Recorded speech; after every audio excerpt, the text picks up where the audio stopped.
There are three words that I think we would all benefit from saying a little bit more, even if it doesn't always feel great to say it. Three words that I think if we think deeply, we know are often true, even if it doesn't feel great. And those words are, I don't know. We love to think that we know the answers to everything, that we know the right stance on every political issue, that we know who's correct in a debate about science or medicine, that we know the truest and best hashkafos and ways of life, when in fact we do the best that we can to learn and study and understand and to ask, but really, so often, we just don't know. Or at the very least, we're not sure.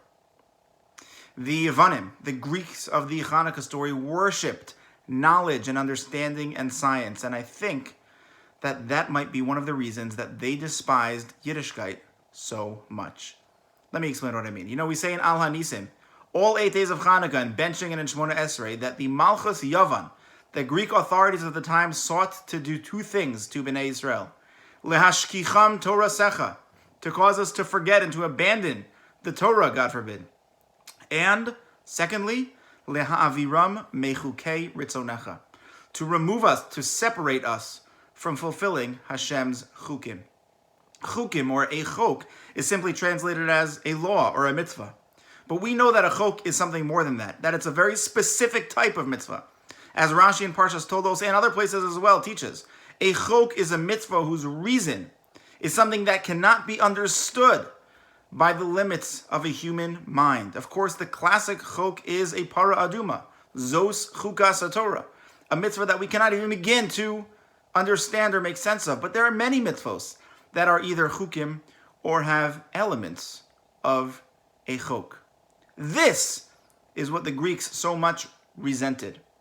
Mitzvos are laws that contributed to, in an obvious way, the betterment of culture or society, that helped people or that made sense in our minds, so to speak.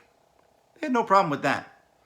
But fulfilling mitzvahs, doing things, following laws that we can't even really understand why we're doing them, other than that Hashem commanded us to, that is something that the Greeks, that the Yevanim, just couldn't tolerate. Why did Hashem give us some mitzvahs that we can't understand? Why do we sometimes have to do things that don't make sense in our incredible but also limited minds? I think it's to help us understand and internalize that, you know what? It's okay not to understand everything. We trust that there is a higher being, a creator of the world, a HaKadosh Baruch Hu, who does understand everything. And for us, that is enough.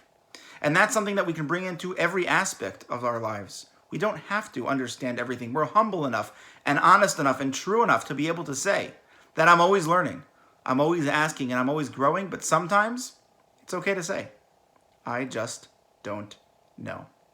Have a freilichen and a wonderful Hanukkah.